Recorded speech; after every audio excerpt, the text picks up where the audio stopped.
ओम शांति। 15 मई 2026 बाबा के महावाक्य। मीठे बच्चे, यह दुनिया कब्रिस्तान होने वाली है, इसीलिए इससे दिल नहीं लगाओ। परिस्तान को याद करो।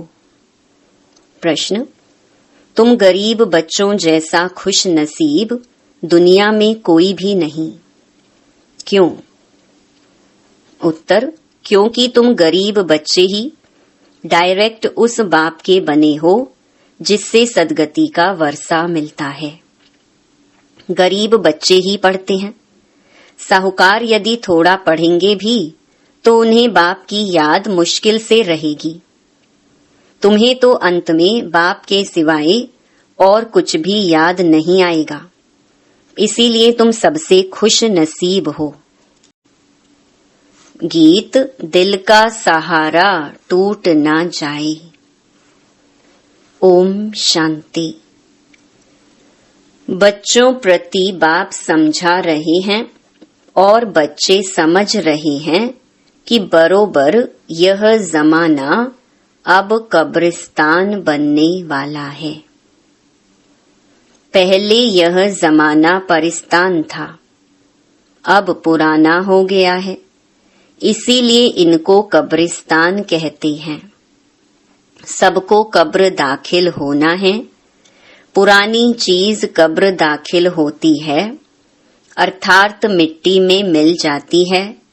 यह भी सिर्फ तुम बच्चे ही जानते हो, दुनिया नहीं जानती।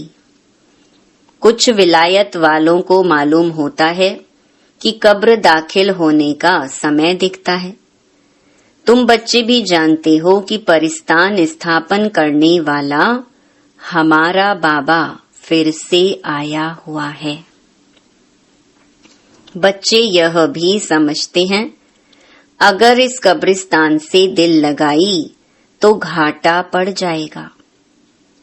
अभी तुम बेहद के बाप से बेहद सुख का वर्षा ले रहे हो, सो भी कल्प पहले मुहाफिक। यह तुम बच्चों की बुद्धि में हर कदम रहना चाहिए, तो यही मन मनाभव है। बाप की याद में रहने से ही परिस्तानी बनेंगे। भारत परिस्तान था और खंड परिस्तान नहीं बनते हैं। यह है माया रावण का पॉम्प। यह थोड़ा समय चलने वाला है। यह है झूठा शो, झूठी माया, झूठी काया है ना। यह पिछाड़ी का भबका है। इनको देखकर समझते हैं स्वर्ग तो अभी है, पहले नर्क था। बड़े बड़े मकान बनाते रहते हैं। यह 100 वर्ष का शो है। टेलीफोन, बिजली, एरोप्लेन आदि यह सब 100 वर्ष के अंदर बनते हैं। कितना शो है, इसीलिए समझते हैं स्वर्ग तो अभी है। दिल्ली पुरानी क्या थी, अभी नई दिल्ली कैसे अच्छी बनी है। नाम ही रखा है न्यू दिल्ली। बापूजी चाहते थे नई दुनिया राम राज्य हो, परिस्तान हो। यह तो टेम्परेरी पॉम्प है।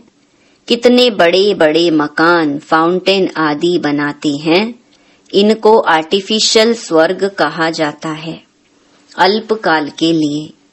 तुम जानते हो इनका नाम कोई स्वर्ग नहीं है, इनका नाम नर्क है। नर्क का भी एक शो है। यह है अल्पकाल का शो। यह अभी गया कि गया। अब बाप बच्चों को कहते हैं, एक तो शांति धाम को याद करो। सब मनुष्य मात्र शांति को ढूंढते रहते हैं। कहां से शांति मिलेगी? अब यह सवाल तो सारी दुनिया का है कि दुनिया में शांति कैसे हो। मनुष्यों को यह पता नहीं कि हम सब वास्तव में शांति धाम के रहने वाले हैं।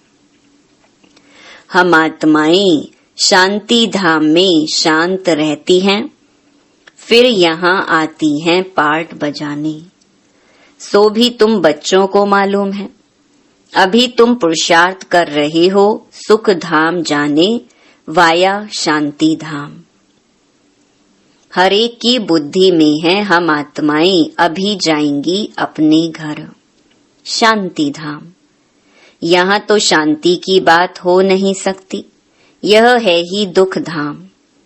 सतयुग पावन दुनिया, कलयुग है पतित दुनिया। इन बातों की समझ अभी तुम बच्चों को आई है। दुनिया वाले तो कुछ भी नहीं जानते हैं। तुम्हारी बुद्धि में आया है, बेहद का बाप हमको सृष्टि चक्र के आदि मध्य अंत का राज समझाते हैं। फिर कैसे धर्म स्थापक आकर धर्म स्थापन करते हैं। अब सृष्टि में कितने अथाह मनुष्य हैं। भारत में भी बहुत हैं। भारत जब स्वर्ग था तब बहुत साहूकार थे और कोई धर्म नहीं था। तुम बच्चों को रोज रिफ्रेश किया जाता है, बाप और वर्षे को याद करो। भक्ति मार्ग में भी यह चला आता है। हमेशा अंगुली दिखाते हैं कि परमात्मा को याद करो। परमात्मा अथवा अल्लाह वहां है, परंतु सिर्फ ऐसे ही याद करने से कुछ होता थोड़ी है। उनको यह भी पता नहीं है कि याद से क्या फायदा होगा। उनके साथ हमारा क्या संबंध है, जानते ही नहीं। दुख के समय पुकारते हैं हे राम। आत्मा याद करती है, परंतु उनको यह पता नहीं है कि सुख शांति किसको कहा जाता है। तुम्हारी बुद्धि में आता है कि हम सब एक बाप की संतान हैं, तो फिर दुख क्यों होना चाहिए। बेहद के बाप से सदा सुख का वर्षा मिलना चाहिए। यह भी चित्र में क्लियर है। भगवान है ही स्वर्ग की स्थापना करने वाला हेवनली गॉड फादर। वह आते भी भारत में ही है, परंतु यह कोई समझते नहीं है। देवी देवता धर्म की स्थापना जरूर संगम पर ही होगी, सतयुग में कैसे होगी। परंतु यह बातें दूसरे धर्म वाले जानते नहीं। यह तो बाप ही नॉलेजफुल है, समझाते हैं आदि सनातन देवी देवता धर्म कैसे स्थापन हुआ। सतयुग की आयु लाखों वर्ष कहने से बहुत दूर कर देते हैं। तुम बच्चों को चित्रों पर ही समझाना है। भारत में इन लक्ष्मी नारायण का राज्य था। इन्होंने कैसे कब यह राज्य पाया यह नहीं जानते। सिर्फ कहते हैं यह सतयुग के मालिक थे। उनके आगे जाकर भीख मांगते हैं तो अल्पकाल के लिए कुछ न कुछ मिल जाता है। कोई दान पुण्य करते हैं, उनको भी अल्पकाल के लिए फल मिल जाता है। गरीब पंचायत के मुखी को भी इतनी ही खुशी रहती है जितनी साहूकार मुखी को। गरीब भी अपने को सुखी समझते हैं। बॉम्बे में देखो गरीब लोग कैसे कैसे स्थानों पर रहते हैं। तुम बच्चे अभी समझते हो भल करोड़पति हैं, परंतु कितने दुखी हैं। अभी तुम कहेंगे हमारे जैसा खुश नसीब और कोई नहीं। हम डायरेक्ट बाप के बने हैं, जिससे सद्गति का वर्षा मिलता है। बड़े बड़े आदमी कभी भी ऊंच पद पा ना सके। जो गरीब हैं वह साहूकार बन जाते हैं। पढ़ते तुम हो वह तो अनपढ़ हैं। करके थोड़ा पढ़ेंगे भी तो भी बाप की याद में रह नहीं सकते। अंत में तुमको सिवाय बाप के और कुछ भी याद नहीं रहना है। जानते हो यह सब कब्रिस्तान होना है। बुद्धि में रहना चाहिए यह जो हम धंधा आदि करते हैं थोड़े समय के लिए हैं। धनवान लोग धर्मशालाएं आदि बनाते हैं, वह कोई धंधे के लिए नहीं बनाते हैं। जहाँ तीर्थ वहाँ धर्मशालाएं नहीं हो तो कहाँ रहें। इसीलिए साहूकार लोग धर्मशालाएं बनाते हैं। ऐसे नहीं कि व्यापारी लोग आकर व्यापार करें। धर्मशाला तीर्थ स्थानों पर बनाई जाती हैं। अब तुम्हारा सेंटर बड़े ते बड़ा तीर्थ है। तुम्हारे सेंटर्स जहां जहां हैं वे बड़े से बड़े तीर्थ हैं, जहां से मनुष्य को सुख शांति मिलती है। तुम्हारी यह गीता पाठशाला बड़ी है। यह सोर्स ऑफ इनकम है। इससे तुम्हारी बहुत आमदनी होती है। तुम बच्चों के लिए यह भी धर्मशाला है, बड़ी से बड़ा तीर्थ है। तुम बेहद के बाप से बेहद का वर्षा लेते हो। इस जैसा बड़े से बड़ा तीर्थ कोई होता नहीं। उन तीर्थों पर जाने से तो तुमको कुछ भी मिलता नहीं। यह भी तुम समझते हो। भक्त लोग बड़े प्रेम से मंदिर आदि में चरणामृत लेते हैं, समझते हैं उनसे हमारा हृदय पवित्र हो जाएगा, परंतु वह तो पानी है। यहाँ तो बाप कहते हैं मुझे याद करो तो वर्षा मिलेगा। अभी बेहद के बाप से तुमको अविनाशी ज्ञान रत्नों का खजाना मिलता है। अक्सर करके शंकर के पास जाते हैं, समझते हैं अमरनाथ ने पार्वती को कथा सुनाई, तब कहते हैं भर दे झोली। तुम अविनाशी ज्ञान रत्नों से झोली भरते हो। बाकी अमरनाथ कोई एक को थोड़े ही बैठकर कथा सुनाएगा, जरूर बहुत होंगे और वह भी मृत्यु लोक में ही होंगे। सूक्ष्म वतन में तो कथा सुनाने की दरकार ही नहीं। अनेक तीर्थ बनाए हैं, साधु संत महात्मा आदि ढेर जाते हैं। अमरनाथ पर लाखों आदमी जाते हैं। कुंभ के मेले पर गंगा स्नान करने सबसे जास्ती जाते हैं। समझते हैं हम पावन बनेंगे। वास्तव में कुंभ का मेला यह है। वह मेले तो जन्म जन्मांतर करते आए, परंतु बाप कहते हैं इससे वापस अपने घर कोई भी जा नहीं सकते, क्योंकि जब आत्मा पवित्र बने तब जा सके। परंतु अपवित्र होने के कारण सबके पंख टूटे हुए हैं। आत्मा को पंख मिले हैं योग में रहने से। आत्मा सबसे तीखी उड़ती है। कोई का हिसाब किताब लंदन में अमेरिका में होगा तो झट उड़ेंगे, वहां सेकंड में पहुंच जाते हैं। लेकिन मुक्ति धाम में तो जब कर्मातीत हो तब जा सके। तब तक यहाँ ही जन्म मरण में आते हैं। जैसे ड्रामा टिक टिक हो चलता है, आत्मा भी ऐसे है। टिक हुई यह गई। इन जैसी तीखी और कोई चीज होती नहीं। ढेर की ढेर सब आत्माएं मूल वतन में जाने वाली हैं। आत्मा को कहां का कहां पहुंचने में देरी नहीं लगती है। मनुष्य यह बातें समझते नहीं। तुम बच्चों की बुद्धि में आता है कि नई दुनिया में जरूर थोड़ी आत्माएं होंगी और वहां बहुत सुखी होंगी। वही आत्माएं अब 84 जन्म भोग बहुत दुखी हुई हैं। तुमको सारे चक्कर का मालूम पड़ा है। तुम्हारी बुद्धि चलती है और कोई मनुष्य मात्र की बुद्धि नहीं चलती। प्रजापिता ब्रह्मा भी गाया हुआ है।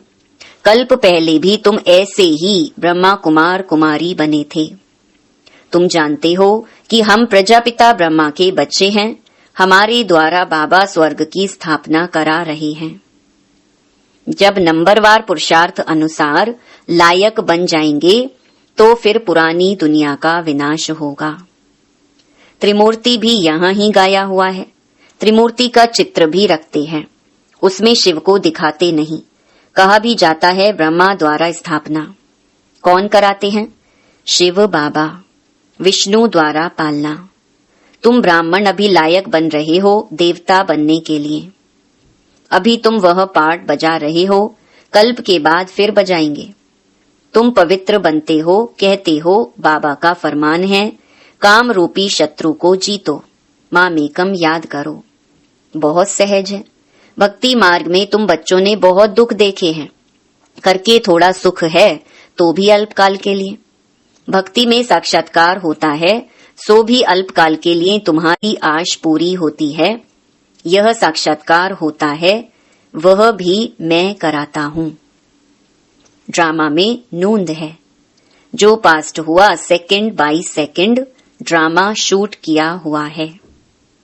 ऐसे नहीं कहते हैं अब शूट हुआ, नहीं, यह तो अनादि बना बनाया ड्रामा है। कितने भी एक्टर्स हैं, सबका पार्ट अविनाशी है। मोक्ष को कोई नहीं पाते हैं। सन्यासी लोग कहते हैं हम लीन हो जाते हैं। बाप समझाते हैं तुम अविनाशी आत्मा हो।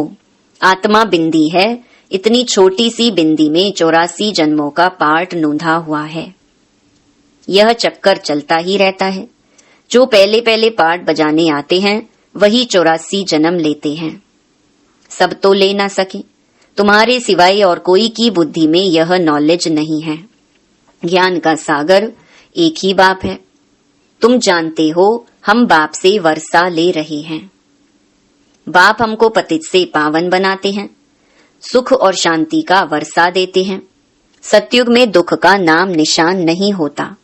बाप कहते हैं आयुष्मान भव, धनवान भव। निवृत्ति मार्ग वाले ऐसी आशीर्वाद दे ना सके। तुम बच्चों को बाप से वर्षा मिल रहा है। सतयुग त्रेता है सुख धाम। फिर दुख कैसे होता है यह भी कोई नहीं जानते।